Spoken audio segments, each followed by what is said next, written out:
Rahasia Pulau Kirin, bab 11 pilihan berat bagi George. George menatap ayahnya dengan cemas. Saudara-saudaranya membisu menunggu jawabannya. Tapi, Taoi aku dan Timmy kan belum pernah berpisah, kata George kemudian, dengan suara yang menyedihkan. Aku bukannya tak mengizinkannya menjaga ayah. Ayah boleh saja memintanya, tapi aku juga harus tinggal di sini. Tak mungkin, ujar Paman Quentin dengan segera. Kau tak mungkin bisa tinggal di sini George. Mustahil. Mengenai perpisahanmu dengan Timmy, masa untuk sekali ini saja tidak bisa? Kan untuk menjamin keselamatanku. George bingung. Berat sekali baginya untuk mengambil keputusan sekali ini. Meninggalkan Timmy di pulau ini di mana bersembunyi musuh yang tak nampak.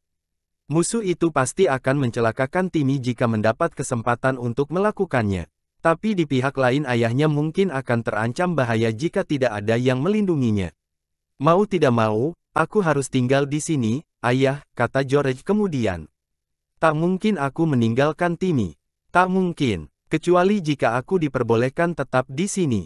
Paman Quentin kelihatan mulai marah. Wataknya persis seperti George, kemauannya selalu harus dituruti. Jika tidak berhasil, langsung marah-marah. Kalau permintaan ini kuajukan pada Julian Dick atau pada Anne, dan mereka kebetulan punya anjing pasti mereka akan mengizinkan dengan segera. Bentak Paman, tapi kau George, kau selalu tidak puas jika tidak mempersulit keadaan. Kau dan anjingmu itu, orang pasti akan mengira anjing itu harganya paling sedikit 1000 pound. Bagiku Timmy nilainya lebih tinggi lagi, kata George. Suaranya gemetar. Timmy merapatkan diri ke tuannya. George memegang kalung leher Timmy erat-erat, seperti tak mau melepaskannya lagi. Memang, anjingmu itu bagimu lebih berharga daripada ibu atau ayahmu sendiri, jawab ayahnya jengkel.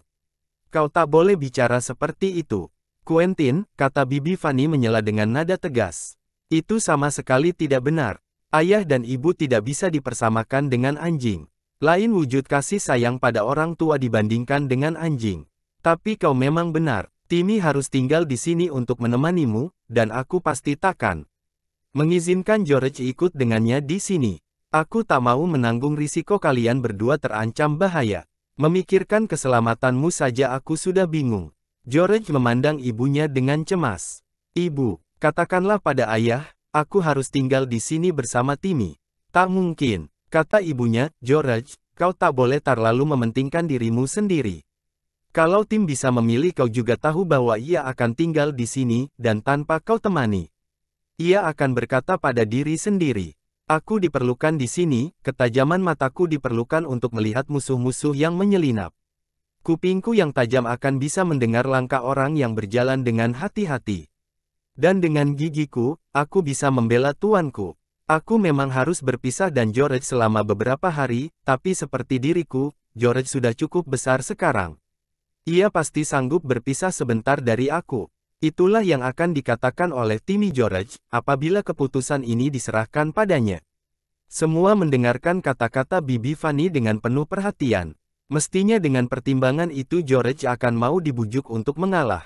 George memandang Timmy. Anjing itu membalas tatapannya, sambil mengibas-ngibaskan ekor. Kemudian anjing itu melakukan tindakan yang luar biasa. Timmy mendekati Paman Quentin lalu berbaring di sisinya. Dipandangnya George seakan-akan hendak berkata, nah, sekarang kau tahu bagaimana pendapatku. Sekarang kau sendiri juga sudah melihatnya, kata Bibi. Timmy sependapat dengan aku. Kau selalu mengatakan Timmy baik hati. Dan inilah buktinya. Ia mengetahui kewajibannya. Kau patut merasa bangga memiliki anjing seperti Timmy. Aku memang bangga, jawab George dengan suara seperti tercekik. Ia bangkit lalu pergi menjauh. Baiklah, katanya sambil menoleh ke arah mereka, Timmy akan kutinggalkan di sini menemani ayah aku pergi sebentar sekarang. Anne hendak mengejar, tapi dilarang oleh Julian. Biarkan dia sendiri, dia takkan apa-apa. Timmy memang tahu apa yang seharusnya dilakukan. Memang anjing manis. Tim mengibas-ngibaskan ekor, ia tidak pergi menyusul George. Tidak, ia sekarang bertugas menjaga ayah tuannya walau sebenarnya ia lebih suka menemani George. Ia pedih melihat George murung, tapi kadang-kadang lebih baik merasa sedih dalam melakukan tugas yang perlu daripada bersenang hati tapi tidak melakukannya. Aku rasanya tak enak, Quentin, kata Bibi Fanny. Kau sendiri di sini padahal ada orang mengintipmu.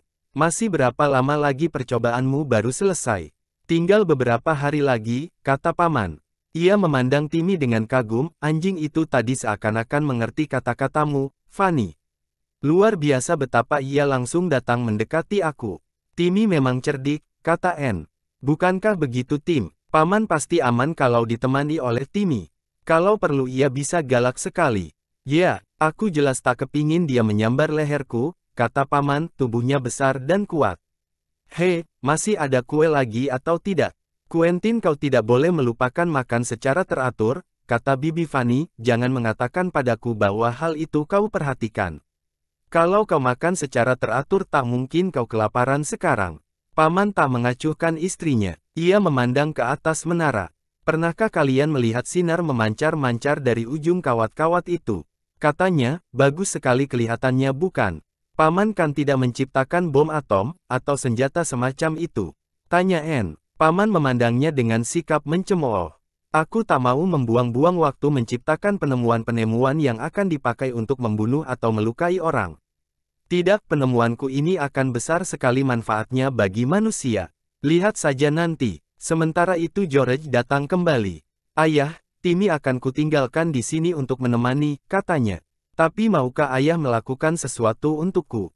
Apa? Tanya ayahnya. Aku tak mau mendengar persyaratan konyol sekarang.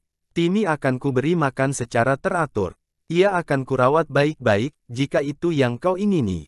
Aku sendiri mungkin saja bisa lupa makan, tapi mestinya kau cukup mengenal diriku. Takkan kusia-siakan binatang yang tergantung pada perawatanku. Ya, aku juga tahu, ayah, kata George. Tapi ia kelihatan masih agak sangsi. Yang ingin ku minta dari ayah adalah, jika ayah naik ke atas menara setiap pagi untuk memberi isyarat, maukah ayah mengajak Timmy naik? Aku akan menunggu di pondok pengawas pantai, aku akan memandang kemari dengan teropongnya. Jadi saat itu aku akan bisa melihat Timmy. Asal saja aku bisa melihatnya setiap hari dan tahu bahwa ia baik-baik saja, aku nanti takkan begitu gelisah. Baiklah, kata ayahnya, tapi kurasa Timmy takkan bisa menaiki tangga melingkar itu.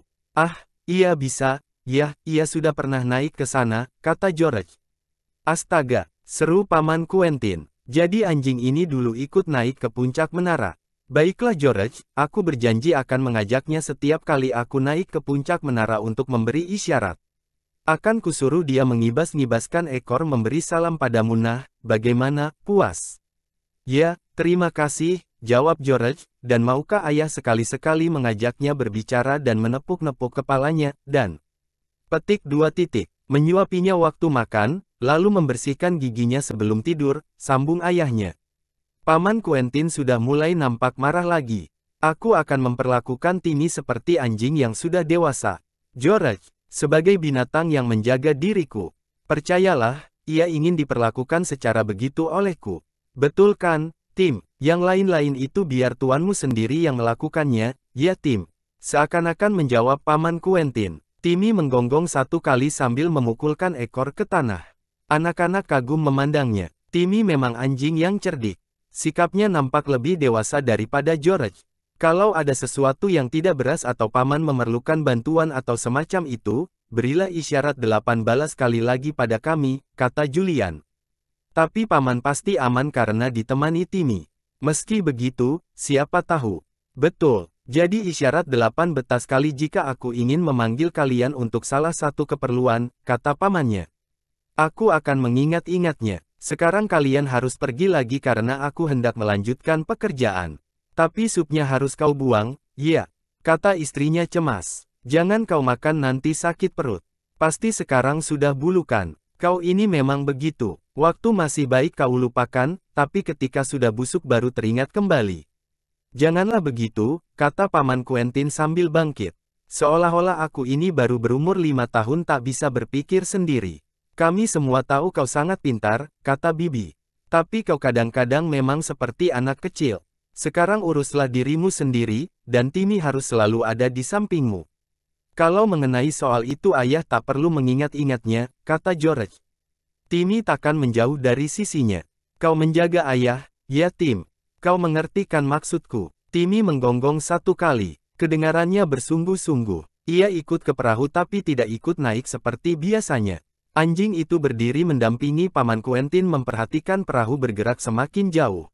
Selamat tinggal, Timmy, seru George. Suaranya agak aneh seolah-olah dipaksakan terdengar gagah, hati-hati ya. Paman Quentin melambai-lambai, sedang Timmy mengibas-ngibaskan ekor. George meraih satu dayung dari tangan Dick, lalu mulai mendayung dengan bersemangat. Mukanya merah karena mengerahkan tenaga sekuat-kuatnya. Julian geli melihat George. Ia terpaksa ikut bekerja keras mengikuti kecepatan George mengayuhkan dayungnya ke dalam air. Tapi Julian diam saja. Ia tahu George mendayung dengan bersemangat untuk menyembunyikan kesedihan hatinya. George memang aneh anaknya. Semuanya tidak pernah setengah-setengah, sangat gembira, atau sedih sekali. George tidak menyukai sikap biasa. Semua ribut bercakap-cakap supaya George menyangka mereka tak melihat kesedihannya karena harus berpisah dari Timmy. Dan tentu saja percakapan mereka mengenai orang tak dikenal yang ada di pulau. Rasanya misterius bagaimana mungkin orang itu tiba-tiba saja datang di situ. Bagaimana caranya ia bisa sampai di sana? Kurasa pasti bukan diantarkan oleh salah seorang nelayan, kata Dick. Kesananya pasti pada waktu malam, dan aku sangsi ada orang selain George yang hafal jalan ke sana dalam gelap. Kurasa bahkan untuk mencobanya saja, pasti tak ada yang berani.